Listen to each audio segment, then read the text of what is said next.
All right, so we've gone through Andrew Jackson's presidency. The year that we're going to start talking about is 1834. More than 20,000 Americans have been drawn to Texas with the promise of free land. 640 acres. Just so you guys know, 1 acre is about the size of a football field. So 640 acres per family, with an extra 320 acres for every child. So almost 1,000 acres if you just have 1 kid. They left the letters GTT on their houses, which stands for Gone to Texas.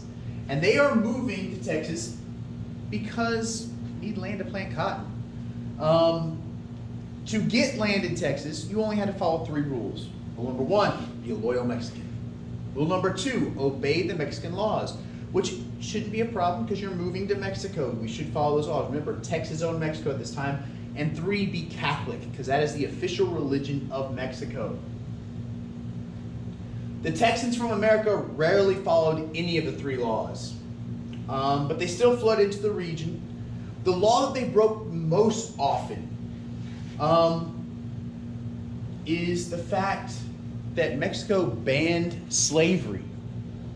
So that's the law that they are breaking the most often, is the fact that Mexico banned slavery and we were bringing our slaves anyway.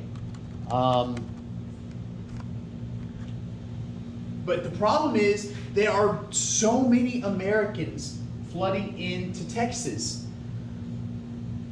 that Mexico becomes very, very frustrated with it. There is a battle that ends up taking place, a war that takes place for Texas independence. Texas actually fights and becomes their own country. The country of Texas elects Sam Houston the president, and then they ask the United States to annex us. Annex is your first vocabulary word for this lesson. Annex simply means to add. Annex means to add. They asked to be added to the United States. Andrew Jackson is still the president at this point in time. Andrew Jackson has a tough decision to make.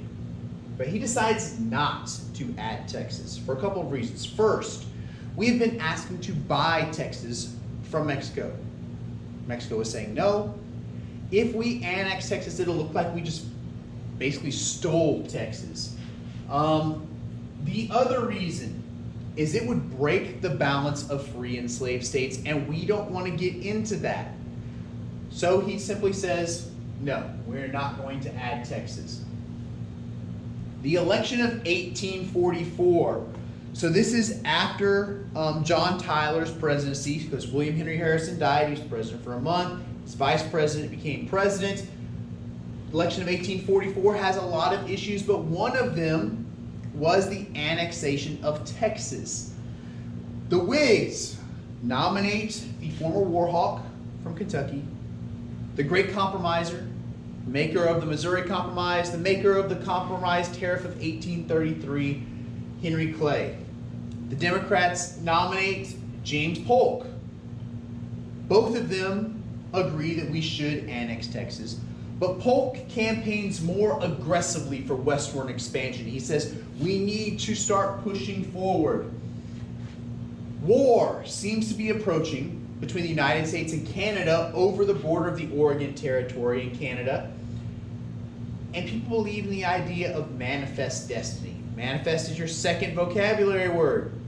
Manifest means to create or to make. So this idea of manifest destiny is we are going to create our own destiny. We are going to force it to happen. We aren't going to wait. We are going to make our own destiny. And the slogan for it was 54-40 or fight. 54-40. If you guys come over here, we're going under the map. 54-40 is talking about the lines of latitude. So there you see 45, there's 48. 54-40. Let's see, we've got, let's see if this one's 48. This one would right here be 51. So 54 would be like way up here.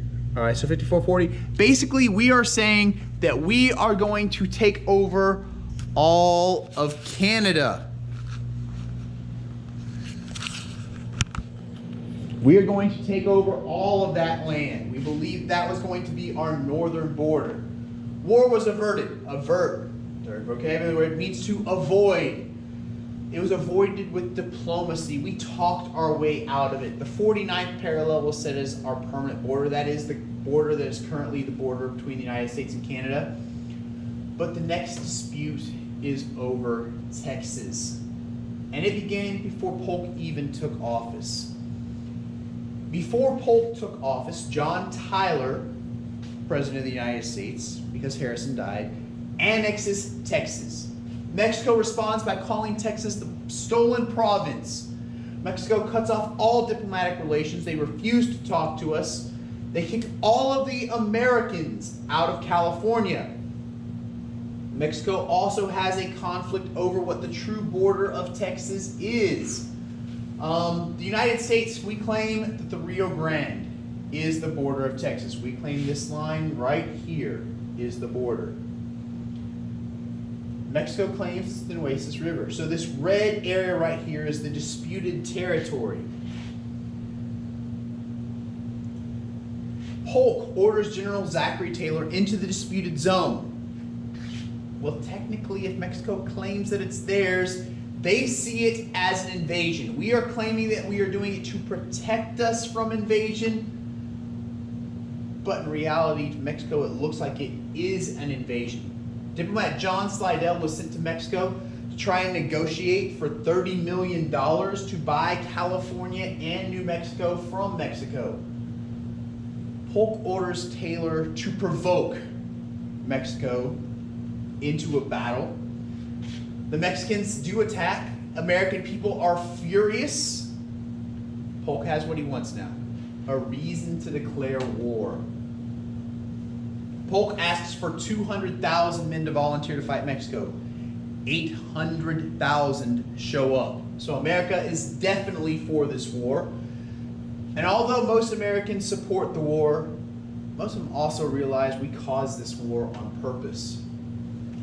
The war against Mexico was extremely one-sided. America kicks the crap out of them. Zachary Taylor invades Mexico, but very quickly he gets replaced. See, Polk is afraid. This war is making Zachary Taylor a war hero, which means there's a good chance he could become president if he wanted to. So instead of risking that, Polk calls him back home to take all the glory away from him. The result of this war, in areas of California, we do have the Bear Flag Revolt, which is why you guys have seen this before. General Stephen Kearny takes New Mexico. We take California without much of a fight. In Mexico, Winfield Scott replaces Zachary Taylor, marches all the way to Mexico City, captures it September 14th, 1847. The war only lasted 1 year and 4 months. The United States dominated the entire thing. During the war, Nicholas Trist was sent to negotiate a treaty. And when Mexico City was captured, Polk ordered him to come back home. Trist wanted to get some glory for himself, though, and he negotiates a treaty to end the war. The treaty is called the Treaty of Guadalupe Hidalgo. In this treaty, the United States gets what we believed was Texas. So we get all this area that's red right here. We also gain California, Nevada, Utah. We gained parts of Arizona, Colorado, Kansas, Oklahoma, and New Mexico, and Wyoming. We had earlier offered $30 million for just California. We paid $15 million for all of this area that's this color of gray. Basically, what this war looks like, or what happened, is we beat Mexico up. We said, hey, it's kind of like this. We say, we'll give you $30 for what you got there. They tell us no. So we beat them up and say, here's $15. don't say we didn't pay you for it. And we take it. We offered them 30 million, beat them up when they don't take it, give them 15. The U.S. basically only offered the money so we didn't seem like bullies, so we don't seem like a thief. Later, Christopher Gadsden, not the original Christopher Gadsden, negotiates a treaty of buying the rest of the land of New Mexico and Arizona for $10 million. So we paid $15 million for that huge area of land. We paid $10 million for this little small area. So if you look, sorry, not 30. We paid $15 million for all of this and $10 million for that little spot right there. That's called the Gadsden Purchase. Palmetto Regiment was a group of soldiers that fought in the Mexican War. Palmetto Regiment suffered almost 30% higher casualty rate. A casualty, most people completely misunderstand this definition. It does not mean that you die in battle. A casualty is somebody who is missing, wounded, or killed in battle. The first flag flown over Mexican City after the United States captured it was the Palmetto flag, and at the State House grounds there is a bronze palmetto tree that has been erected in honor of the Palmetto Regiment. Now this Mexican War, it causes a whole bunch of problems for America in the future. Remember, we are still dealing with this sectionalism, the problems between the North and South. So here's what happens. We gain Texas, California, New Mexico, Arizona, Utah, and Nevada. That's a lot of land that we gain. But it starts to cause problems. First problem, are these states going to be free states or are they going to be slave states? What are they going to be? Because the Missouri Compromise, if we go back over here to the map, Missouri Compromise stops here, and we just gained all of this. So what's going to happen here?